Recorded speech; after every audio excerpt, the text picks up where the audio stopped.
saludos, los agradecimientos y las felicitaciones por la iniciativa, porque ya están planteadas, yo me adhiero.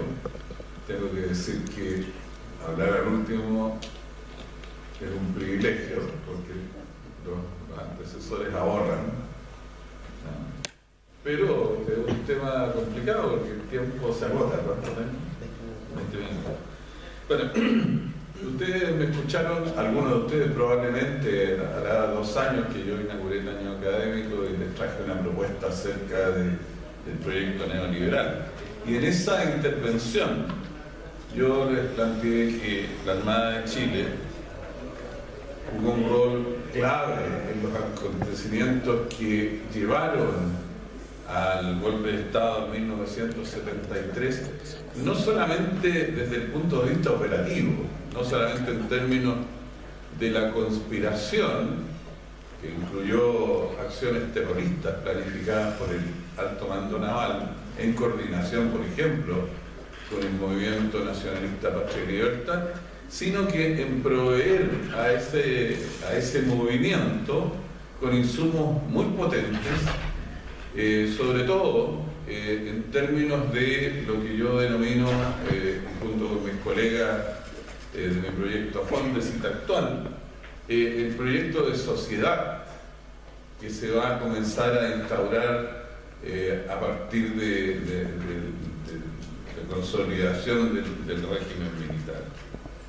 Ahora, esto supone un trasfondo histórico importante. Y en ese sentido, aquí hay un tema clave.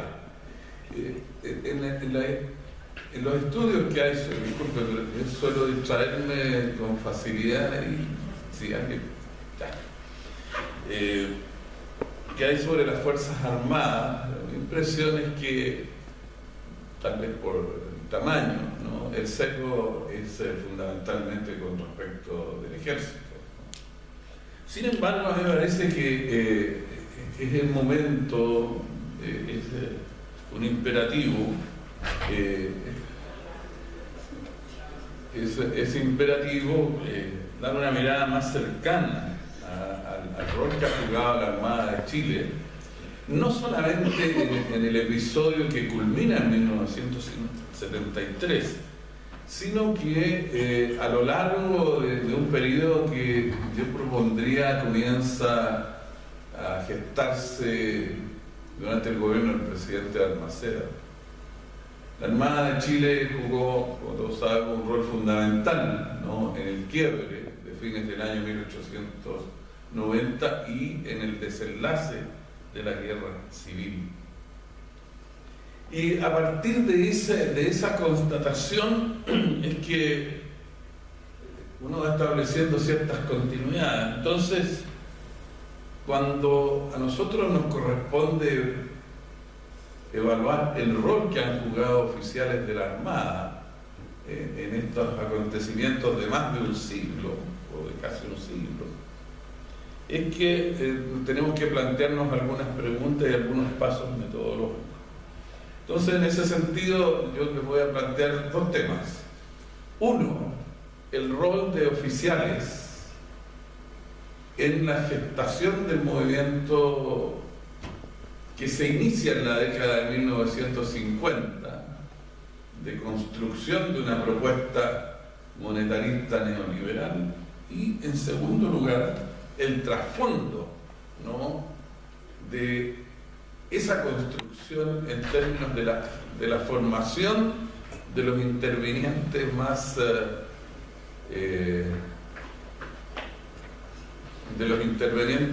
relevantes en esos acontecimientos. Probablemente los que estuvieron en esa inauguración del año académico recordarán que yo mencioné a oficiales de la Armada que tuvieron un rol preponderante, no solamente en la gestación del golpe, sino que oficiales en retiro que tuvieron un destacado rol en las actividades de generación del pensamiento neoliberal y de las redes. Este es un tema muy importante que contribuyeron a que desde las organizaciones empresariales y de la Armada de Chile, desde la década de 1960, se constituyera una suerte de alianza que creó condiciones políticas e intelectuales que dieron soporte al proyecto neoliberal. Yo les decía que nombres de individuos muy importantes, como Hernán Cubillos, ministro de Relaciones Exteriores, de la fase de politización de la dictadura, cuando salen los militares, o la gran mayoría de los militares, ya desde la década de 1960 comienzan a tener un vínculo con el sector empresarial que va a determinar algunas acciones muy importantes. El otro es Roberto Kelly, y aquí hay un dato muy importante. Kelly, por orden de Merino, asume el día del golpe, en calidad de ministro, la dirección de Odeplan. Y desde allí va a comenzar a reclutar, o ya a llamar a los chicagos al gobierno. En el transcurso del desarrollo del proyecto Fondesit que estamos elaborando, nos encontramos con otro caso muy importante, y aquí es metodológicamente el enfoque que yo les decía tiene que ver con algunas cuestiones particulares. Hay otros personajes que juegan un rol más dilatado en el tiempo, pero también crucial en la construcción de lo que ocurre en el país entre 1953 y 1973. Estamos hablando de 2 décadas. Este es un personaje que también es reclutado desde la Armada o desde su salida de la Armada por el mundo empresarial. Aquí entonces estamos en presencia de un mecanismo, y en esta región precisamente como base más principal, de reclutamiento por parte del mundo empresarial de oficialidad activa y en retiro de la Armada. Yo les decía que esto, les decía hace 2 años, corresponde en gran medida a lo que fue la relación que se establece a partir de 1891 entre la Armada de Chile y el sector empresarial de Valparaíso. A partir del término de la Guerra Civil, la Armada, vencedora en el conflicto, adquirió un alto grado de autonomía política, ¿no? Y desplegó su poder en Valparaíso, por entonces la principal plaza financiera del país. Y una de las principales plazas desde el punto de vista de la producción material, al punto que se ha sugerido por un autor inglés, Philip Somerville, de que los marinos generaron en el puerto lo que ellos mismos denominaron una república chica. Los contactos y vínculos entre los marinos y el mundo financiero y con el mundo marítimo y naval de la marina mercante fueron inevitables y se mantuvieron en el tiempo. No es ninguna novedad hoy en día, ¿no? Un marino que se retira pasa o a la sudamericana o a la interoceánica o a la SAM, etc. Pero también a otras instituciones, por ejemplo, a CIBA o a dirigir el Colegio Mackay, que son todos elementos que van a ir constituyendo una suerte de élite, ¿no? Empresarial, naval en Valparaíso, que además, y esto es uno de los desafíos que tenemos nosotros, tienen lugares de socialización como el Club Naval en la Plaza Victoria o el Club de Campo Naval en La Salina. Nosotros intentaremos revisar quiénes son los socios de esos clubes. Los marinos retirados entonces siempre se han desempeñado en empresas navieras y ramas relacionadas con la actividad naviera, comercial y portuaria. Y en este sentido se ha producido una relación que se mantiene en el tiempo y que a lo largo del siglo XX adquirió una fuerte presencia, no solamente en el mundo empresarial de Valparaíso, sino que también en el mundo empresarial en Santiago.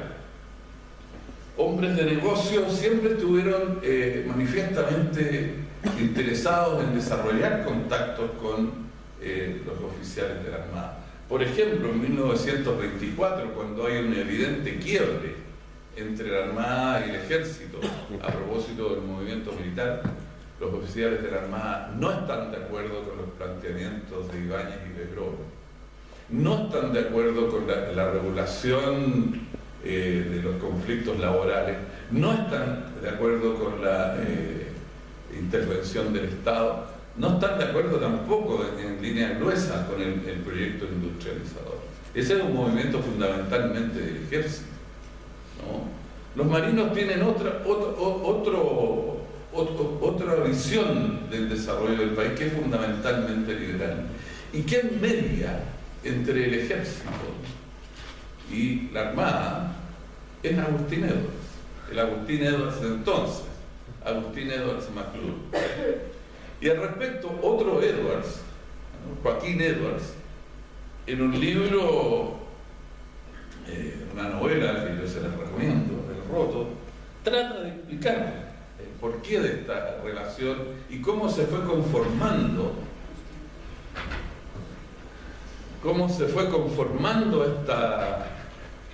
esta suerte de alianza naval empresarial. Dice Joaquín Edwards que cuando Edwards Osandón, es decir, el primero de los grandes agustines, adquirió el diario del Mercurio de Valparaíso y al crear Edwards McClure, el diario en Santiago, la familia Edwards incrementó y consolidó su influencia y su poder, comillas, en las finanzas, en la marina, nótese, en la marina, en la política y en todos los órdenes de actividades.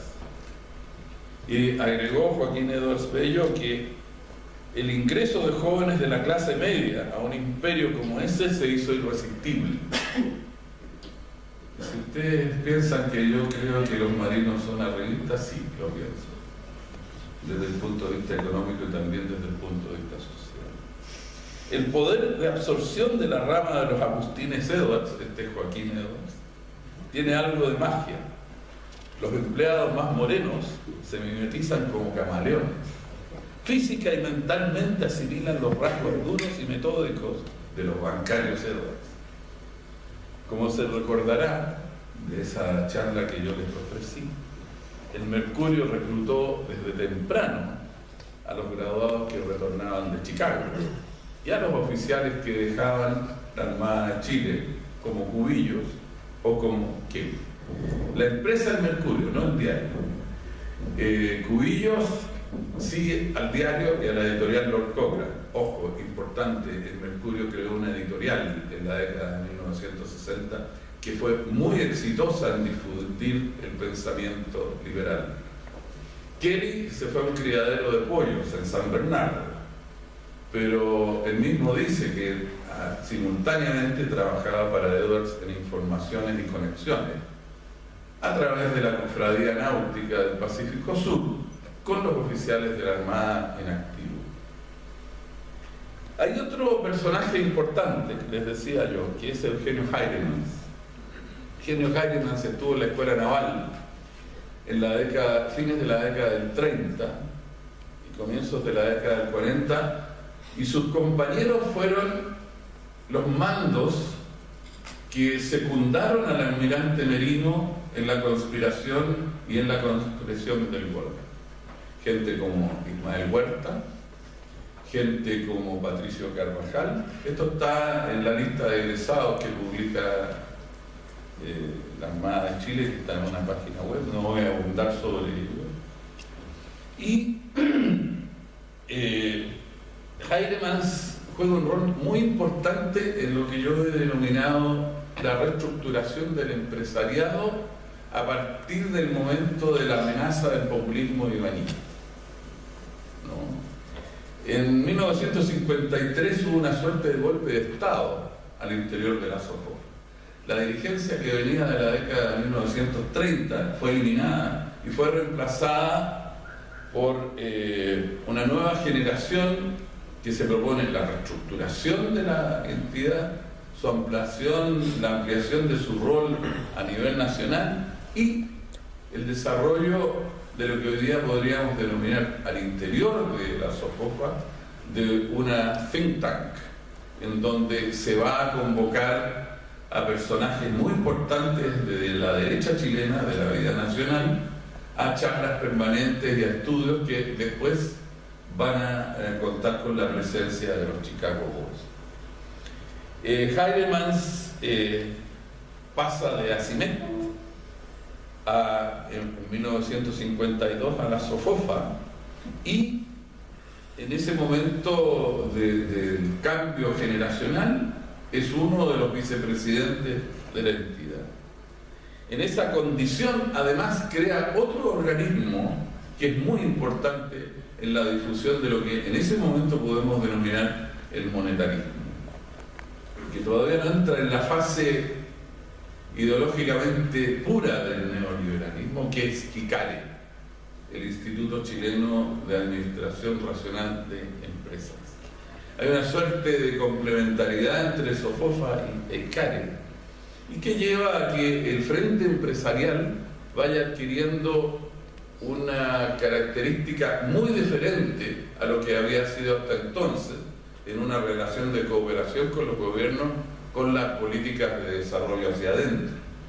A partir de 1953-55 hay una fuerte crítica a las políticas implementadas desde 1939, que tienen su principal expresión en el discurso de Jorge Alessandri del año 1955 acerca de la verdadera situación económica y social de Chile.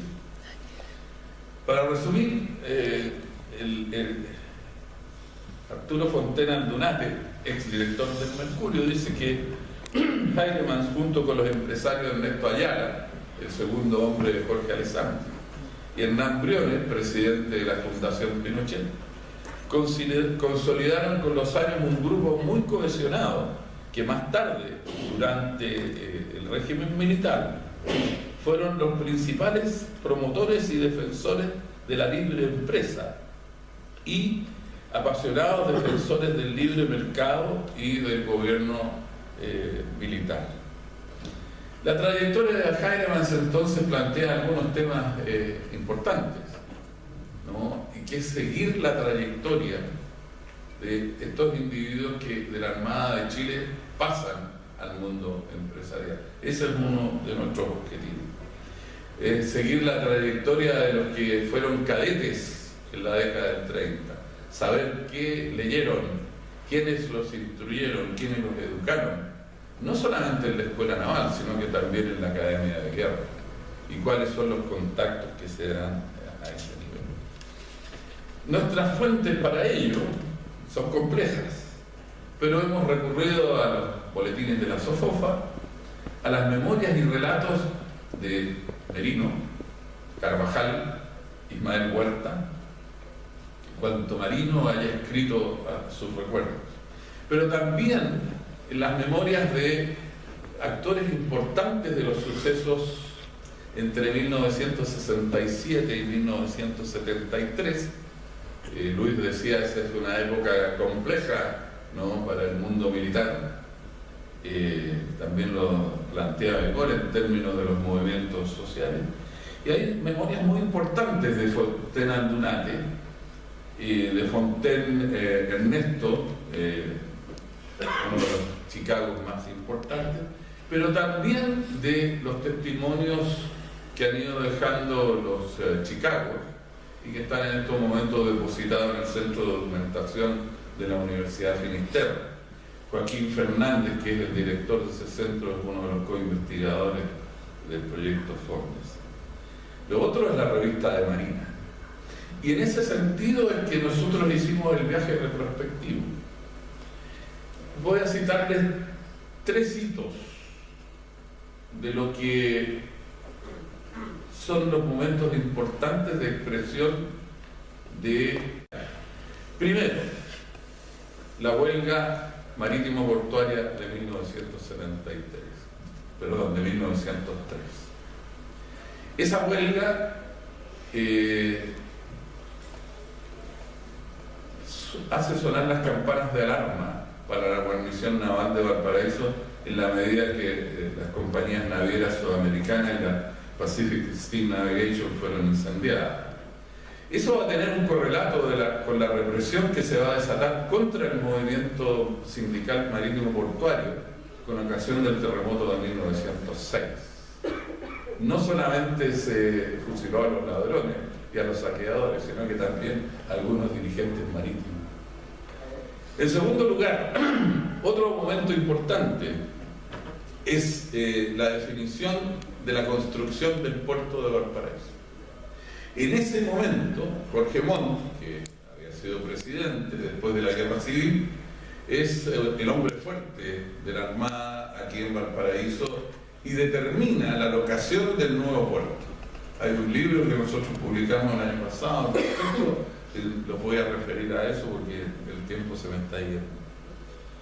En ese sentido, los intereses de la Armada y los intereses del mundo marítimo y portuario quedaron en evidencia en ese momento. El tercer el momento es el del año 1924 al año 1931. A mí me da la impresión de que los oficiales de la Armada de ese periodo viven el shock de las reformas corporativistas. Estoy más de acuerdo con Igor en ese sentido, con bastante inspiración en el modelo de Primo de Rivera, de la dictadura del general Primo de Rivera, y culminan con el shock de la insurrección de la marinería del año 1931, que rápidamente, como ustedes probablemente lo saben, adquirió tintes políticos muy marcados, y marcados hacia el enemigo fundamental, ¿no? El comunismo. A partir de ese momento, me parece que la autonomía de la Armada de Chile aquí en Valparaíso disminuye en términos políticos, pero se va a acrecentar en términos de la formación de sus oficiales, porque coincide con que la oficialidad que se comienza a formar a comienzos de la década de 1930 es la oficialidad que va a tener el mando hacia comienzos de la década de 1970. Mal que mal, Merino ingresa a la Armada de Chile, a la Escuela Naval, el año 1932. Y esa generación es la generación que lo acompaña. En ese sentido, las evidencias que nos proporciona la revista de Marina, que es el equivalente de lo que mencionaba Igor, el memorial del Ejército de Chile, es bastante significativa en términos de la visión, ¿no?, que los marinos tienen acerca del desarrollo del país. Contrariamente a lo que está en boga entre 1906 y 1920 en revistas especializadas como los Anales del Instituto de Ingenieros o la Revista Médica de Chile, y en algunas ocasiones el Memorial del Ejército de Chile, que abogan por más Estado, por un proyecto industrializador. En la revista de Marina el enfoque es de una intensificación de la relación con los países más desarrollados, en otras palabras, de mayor apertura. Por lo tanto, en este sentido, hay una tradición ideológica, hay una tradición cultural en la Armada de Chile de adhesión al liberalismo en términos generales, que a mí me parece sería importante tener en cuenta cuando tengamos que explicar, tengamos que resolver este tema de los vasos comunicantes que van a quedar en evidencia en la década de 1950 y en la década de 1960 entre el mundo empresarial y el mundo naval, que son recíprocos, ¿no? Porque no solamente los oficiales que se retiran de la Armada, Cubillos era hijo de un ex comandante y jefe, o sea, tenía todas las condiciones para llegar a posiciones muy altas, pero se retira y va a trabajar con los Edwards, ¿no? Va a trabajar a la empresa del Mercurio. Pero en ese mismo momento, Agustín Edwards se hace miembro oficial de reserva de la Armada de Chile y hoy, hasta hoy día ostenta la condición de teniente de reserva.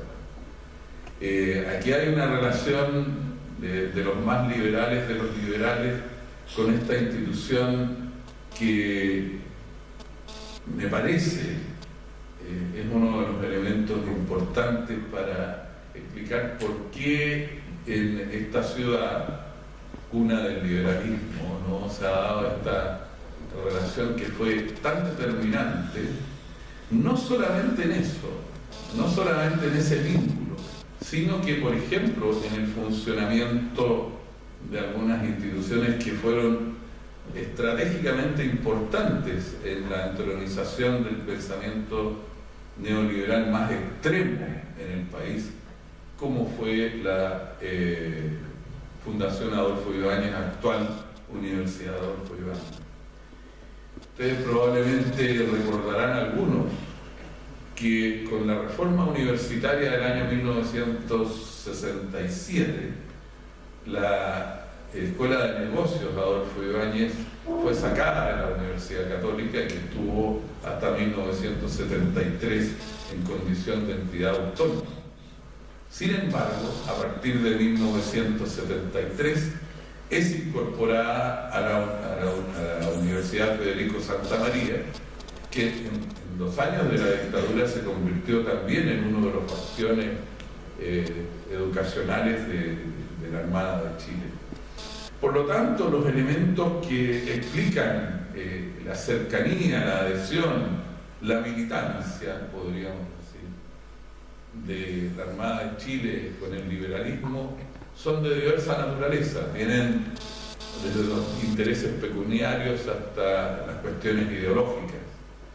Y lo que nos resta ahora es revisar, para establecer una base empírica sólida, para sustentar esta propuesta de relación, es revisar los directorios de las empresas, ¿no? Cómo los marinos en retiro o en activo, en algunos casos, pasan rápidamente del servicio activo a colaborar, servir con el sector privado.